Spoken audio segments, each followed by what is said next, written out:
Hello and welcome to the Camo Grind, a series where I analyze every weapon in Advanced Warfare to help you complete every camo challenge by giving specific strategies, loadouts, and more, including ranking every weapon variant in order of usefulness based on several factors to give you an idea of what you should use and what you should redeem. I don't, however, just make this stuff up. My advice and opinions are based on thorough testing, in-game coded stats, and of course my own experiences in using these weapons and weapon variants, of which I own many, to complete every marksman challenge and earn every royalty camo.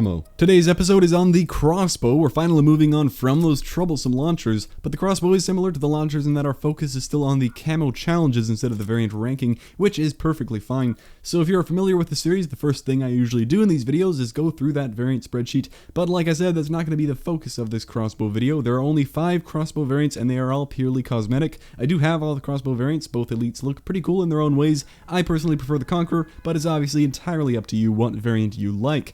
So let's go to the core of this episode and go through these challenges. A lot of people have trouble with the crossbow, which makes sense. It was a while ago that I did these challenges, and I think I recall a bit of frustration, but after doing those launchers, honestly, everything else is a walk in the park in comparison. Most of these challenges are not much of a problem, except for 1 or 2 that I think hold most people up. And just a heads up, these challenges may get a bit easier pretty soon here. Condry did just recently announce a crossbow buff on Twitter. I don't know what that will entail, but keep that in mind in case you want to wait a little bit for that to happen first. But let's go in order. You need 25 long shots, which isn't easy, but honestly you might not need to focus on getting that challenge. You should just get it over time. Just go for those longer shots that you might not normally go for, and this challenge will probably be completed before the other ones without even needing to think about it. It shouldn't be the limiting factor is what I'm trying to say, but if you want a strategy, it would make sense to play something like Hardcore Domination or Momentum with Danger Close equipped. The crossbow bolt explosion is pretty lame, but it becomes decent with Danger Close, and in those modes you can sit back at any distance and be able to target a point where you know people will congregate. The domination flags will always show you when you're losing a flag,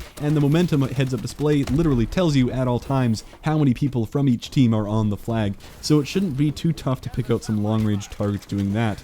The next challenge is 25 Hipfire kills, and this isn't a tough challenge. Of course, if you find yourself able to sneak up behind someone, you can get a regular Hipfire kill pretty easily. You can also spam Hipfire shots onto objectives like momentum flags, but an easy way to complete this challenge is melee while holding the weapon. That's something we've covered in videos before. Melee kills while you're holding a weapon do count as Hipfire kills for that weapon, so you can just switch out a perk for lightweight, get your overclock on, and go around being that guy, punching people, and getting 25 of those should be no problem. Next up are the double kills. You need 10 of them, and this is probably the second hardest challenge, maybe most difficult, depends on your luck a bit.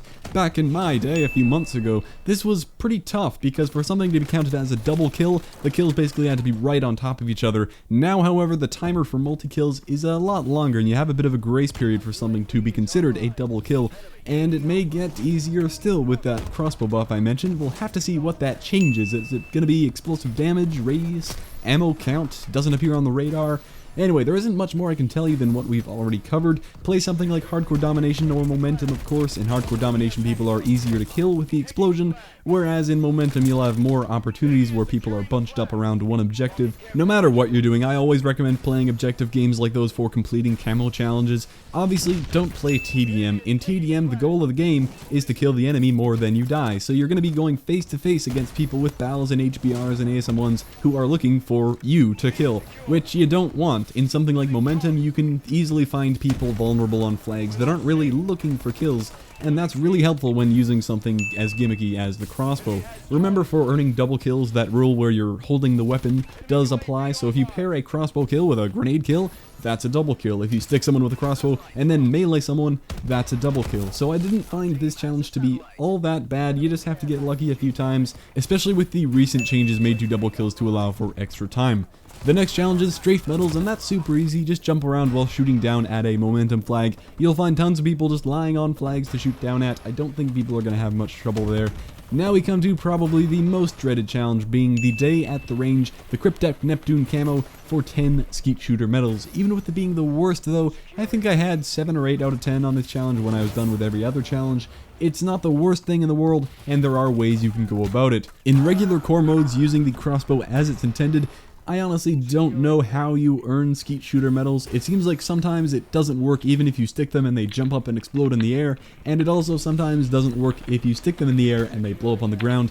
I don't even fully know how that works, but that's not how I recommend you complete this challenge. One method is just playing in hardcore. Honestly, that's what I did. Not the best way because you have to wait for people to jump up and hit your shot at the right time, but it is going to be a one-hit impact kill, so at least it's easy to understand when you will and won't get a Skeet Shooter medal. However, probably the easiest way to complete this challenge is once again with melee. A lot of the maps in Advanced Warfare have places that require you to boost jump to reach. Just try to think of all the places you constantly boost jump without thinking about it. Like Riot is a great place for this. You have to jump up to these rooftops. There is no other way, and lots of people like to get up here and look down on the A and C side spawns. So if you wait in places like this and punch people as they jump up, that may sound pretty difficult to time correctly, but it's a surprisingly effective strategy, and if that isn't working for you, you can always fall back to the hardcore strategy I used for mine. Yeah, it can be a bit frustrating because you have to rely on other people jumping for you, but it's nothing like the launchers. A lot of people think the crossbow is really tough, and yeah, it's definitely one of the tougher weapons for sure, but it's completely overshadowed by stuff like the Moz and the Mayhem in my mind. For those things, there's a lot of waiting for stuff like Paladins, there's a lot of luck in the free fire missiles, and you need to know a lot to even have a chance, it seems. Like with the Moz Paladins, you need to know that you can shoot bullets at it on a certain few maps and how the technique works and so on. So this isn't a Moz episode, gotta stop myself before launching into a tangent on launchers. But with the crossbow, I don't mind doing these challenges because at least it's something you have a chance at every game. I can spawn in with the crossbow and there are guaranteed to be enemies jumping around for the entire game for me to try to get those Skeet Shooters, unlike some of that launcher crap. So best of luck with the Skeet Shooters. You might go a couple games in a row without getting any and feel a bit defeated, but they should happen and it'll feel pretty rewarding when they do. So the last couple of challenges for this one here, you need to shoot down one paladin with the crossbow. It used to be 3, but they did make this challenge easier, thankfully. And the best way to do this one, of course, you need to be on Riot, and you'll want to switch to your combat knife and throw that at it to weaken it, and then fire your crossbow. Make sure you're using the autofocus sight to make the bolt fly a bit farther. And yeah, no, of course you don't have to shoot down any paladins with the crossbow. That seems like something they do, right? Nah, the last 2 challenges we're all very familiar with. No perks and no attachments. Not that challenging and very self-explanatory. So that about wraps up the challenge guide for the crossbow. One of the tougher weapons, but not so bad. Overall, I'm not a big fan of the crossbow in this game. Obviously, it's a lot harder to use than it was the last time we saw it in the Black Ops series, partially because of the movement mechanics, but I also feel something else is going on. I felt this way as soon as I tried it, and I've heard other people say the exact same thing. Something just feels off. There's like a built-in mini lag to the crossbow that I just didn't expect the first time I used it. It just feels bad. Like here I'd expect to lead my shot about this much at this close of a range, but it just seems to delay the shot 100 milliseconds or so, and this shot was nowhere near hitting that guy. And it's not that I thought my aim was perfect there, or even that this particular game was lagging, it wasn't. It just seems to feel a bit off like that all the time. It also sucks that they didn't add any interesting attachments. They even did it for the heavy shield. They added stuff like the fast melee, the shock plant, the quick plant.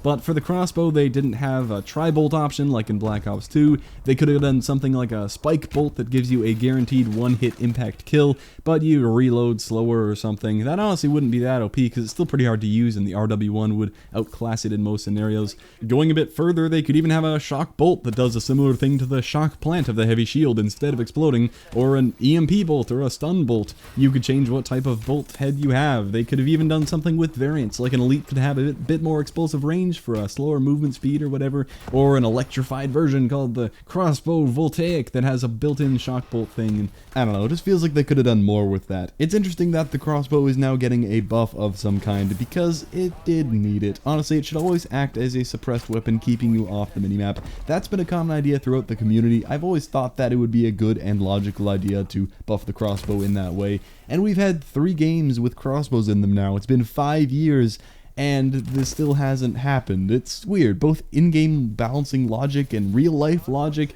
I'm pretty sure there are some suppressed weapons like sniper rifles in this game that are not subsonic, and even with a suppressor should be much louder than a crossbow, so you should honestly be hidden from the radar while using this thing, but alas, there wasn't much love for the crossbow in this game, and as a result, it's a fairly underwhelming weapon. Well, that concludes the crossbow episode. Next episode, we'll be taking a look at the AK-12, actually, due to your suggestions. One of the top weapons in the game, so the camo challenges aren't that much of an issue, but we'll be taking a crack at busting the hair trigger variant myth.